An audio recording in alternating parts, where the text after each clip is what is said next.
Hello everyone. स्वागत है आप सभी का एक बार फिर से आपके अपने चैनल लेट्स रूलेट में। मेरा नाम है राहुल और आज की इस वीडियो में हम जो है वो प्रीवियस सीरीज यानी कि सरफेस एरिया एंड वॉल्यूम का जो पैटर्न 1 का क्वेश्चन नंबर 2 है उसके बारे में हम बात करेंगे। तो यहाँ पर जो है वो हम क्वेश्चन नंबर 4 की बात करेंगे, क्योंकि मैंने आपको प्रीवियसली बताया था कि 5 क्वेश्चन ऐसे हैं जो कि सेम पैटर्न से सॉल्व होते हैं। ये क्वेश्चन भी उसी पैटर्न से ही सॉल्व होगा, बट इसके अंदर जो है वो थोड़ा सा हमें ध्यान रखना है एक्स्ट्रा जब हम जो है वो इसका सरफेस एरिया जो है वो हम लिखेंगे। तो देखिए इस क्वेश्चन में क्या गिवन है। सबसे पहले क्वेश्चन में दे रखा है कि a cubical block of side 7 centimetre is surmounted by a hemisphere, so what is the greatest diameter the hemisphere can have, find the surface area of the solid. तो यहाँ पर हमें सबसे पहले एक क्यूबिकल बॉक्स दे रखा है, याद रखना क्यूबिकल बॉक्स दे रखा है। तो मैं सबसे पहले जो है वो एक क्यूब बना देता हूं यहां पर। तो ये जो है मैं एक क्यूब बना रहा हूं यहां पर।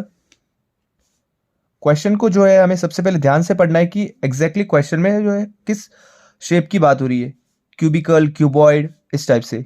तो यहां पर ये क्यूबिकल बॉक्स हमें दे रखा है। उसके बाद इस क्यूबिकल बॉक्स के ऊपर एक हेमिस्फेयर रखा गया है। अब क्वेश्चन में ये है कि क्या ग्रेटेस्ट डायमीटर इस हेमिस्फेयर की क्या हो सकती है। तो हेमिस्फेयर की जो ग्रेटेस्ट डायमीटर है वो ये हो सकती है कि ये हेमिस्फेयर इस क्यूबिकल पार्ट के पूरे सरफेस को क्या कर दे, कवर कर दे। जी, अगर ये हेमिस्फेयर जो है इस क्यूबिकल पार्ट के पूरे सरफेस को कवर कर पा रहा है तो वही क्या होगा, इसका मैक्सिमम या फिर ग्रेटेस्ट डायमीटर इसकी हो जाएगी। तो इसका जो फिगर है वो कुछ इस टाइप से बनेगा। तो यहाँ पर हमने इस चारों सरफेस को जो है वो इस हेमिस्फेयर के सर्कुलर पार्ट से कवर कर दिया, यानी कि ये वाली क्या हो जाएगी, इसकी ग्रेटेस्ट डायमीटर, जो कि इस क्यूब के केस में ये जो है लेंथ वो कितनी है, 7। अब हम बात करते हैं इसके ऊपर हमने ये बना दिया इस टाइप का ये हेमिस्फेयर। ठीक है, तो ये क्यूब के ऊपर एक हेमिस्फेयर जो है यहाँ पर रखा गया है। हमें यहाँ पर निकालना है कि अब इस सॉलिड का सरफेस एरिया क्या हो सकता है।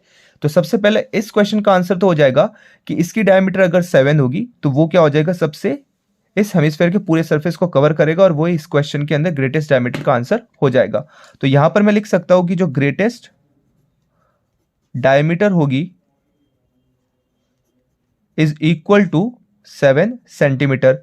क्योंकि ये क्यूब है तो इसके अंदर जो है वो 6 की 6 साइड जो है वो सेम 7 सेंटीमीटर ही होगी, यानी कि ये जो होगी ये भी 7 सेंटीमीटर होगी, ये जो होगी ये भी 7 सेंटीमीटर होगी, और ये वाली जो होगी ये भी 7 सेंटीमीटर ही होगी इसके अंदर। ठीक है, 7 सेंटीमीटर।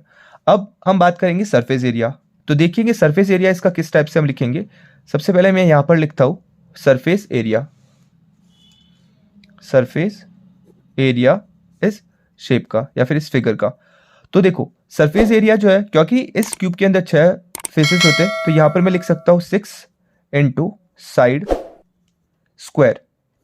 ठीक है, ये लिख दिया 6 इंटू साइड स्क्वायर प्लस। अब हम बात करेंगे इस हेमिस्फेयर की। देखो मैंने यहां पर 6 इंटू साइड स्क्वायर इसलिए लिखा क्योंकि मैं 6 के 6 सरफेस यहां पर काउंट कर रहा हूं, लेकिन ये हेमिस्फेयर जो है वो इस पर्टिकुलर क्यूब के ऊपर रखा गया है। तो यहां पर इस हेमिस्फेयर का कुछ सरफेस एरिया होगा। तो कितना हो जाएगा हेमिस्फेयर का सरफेस एरिया, ये हो जाएगा 2πr स्क्वायर बस। लेकिन यहां पर हमें सिर्फ इतना ही नहीं करना है, यहां पर हमें एक और जो है वो फिगर के अंदर कुछ ऐड या माइनस करना पड़ेगा, तब जाकर के इस पूरे फिगर का हमें जो है वो सरफेस एरिया मिलेगा। अगर आप नोटिस करोगे तो यहां पर जो है इस सरफेस, इस हेमिस्फेयर का जो ये वाला पार्ट है वो भी इस क्यूब के अंदर ही है। तो अगर मैं यहां पर इस क्यूब वाले पार्ट को माइनस नहीं करता हूं तो हमारा आंसर जो है वो यहां पर गलत आएगा। गलत क्यों आएगा, क्योंकि ये जो ऊपर वाला पार्ट है वो 6l स्क्वायर के अंदर यानी कि 6 साइड्स के अंदर ऑलरेडी हमारा काउंट हो चुका है। देखिए 1 2 3, ये वाला 4, नीचे वाला 5 और ये 6, ये 6 पूरा ऑलरेडी कवर हो चुका है। प्लस अगर मैं इसको भी कवर करता हूं तो इस हेमिस्फेयर का ये वाला पार्ट भी कवर हो जाएगा, जो कि हमारे इस आंसर के लिए गलत होगा। इसीलिए हम सिर्फ इस ऊपर वाले सरफेस एरिया को काउंट करेंगे और माइनस कर देंगे यहां पर क्या, πr स्क्वायर को। अब हमारा जो है वो फाइनल आंसर इससे आ जाएगा। तो सबसे पहले हम लिखेंगे 6 इंटू साइड स्क्वायर, जो कि हो जाएगा 7 का square plus 2πr square minus πr square हो जाएगा सिर्फ πr स्क्वायर। अब मैं यहां पर करूंगा 6 इंटू 49 प्लस पाई, जो कि हो जाएगा 22/7। आर हो जाएगी यहां पर कितना, 7/2। 7/2 क्यों, क्योंकि डायमीटर हमारी 7 है तो ऑब्वियस है कि जो रेडियस है वो हो जाएगी कितनी, 7/2 सेंटीमीटर। तो ये हो जाएगा 7/2 इंटू 7/2।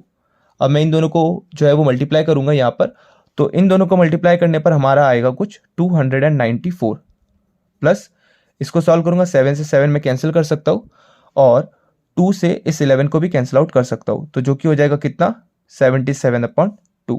अब यहाँ पर 294 एज इट इज 77/2 को मैं डिवाइड करता हूँ तो यहाँ पर कुछ हो जाएगा हमारा 38.5। अब इन दोनों को मैं फाइनली ऐड करता हूँ जो कि हो जाएगा हमारा कितना 332.5, क्योंकि यहाँ पर जो है वो सेंटीमीटर दे रखा है और एरिया निकाल रहे तो ये हो जाएगा सेंटीमीटर स्क्वायर। तो ये क्वेश्चन जो है वो इजी था, बट इसके अंदर जो है थोड़ी सी ट्रिक का ध्यान ये रखना था कि सरफेस एरिया को फाइंड करते समय हमें ये स्टेप नहीं भूलना है, ठीक है। अगर हम ये स्टेप भूल जाते तो हमारा जो एरिया है वो गलत आएगा। तो इस क्वेश्चन में हमें सिर्फ इसी बात का ध्यान रखना है कि हमें जो है वो सरफेस एरिया लिखते समय यहाँ पर स्पेशल अटेंशन पे करना है। तो ये था हमारा पैटर्न 1 का क्वेश्चन नंबर 4। अब मैं आपको इसी एक्सरसाइज के अंदर जो 2 क्वेश्चन और है जिसमें कुछ स्कूप्ड आउट किया गया है, यानी कि पर्टिकुलर आपको एक शेप दे रखा है, उसमें से हेमिस्फेयर को अंदर से स्कूप्ड आउट किया गया है या फिर कोई सिलेंडर दे रखा है, कोन को स्कूप्ड आउट किया गया है, तो उस वाले क्वेश्चन में से मैं एक पैटर्न वाला क्वेश्चन आपको करवाऊंगा। तो होप कि आपको ये वीडियो पसंद आया होगा और आप मेरे चैनल को जरूर सब्सक्राइब करेंगे। Thank you so much.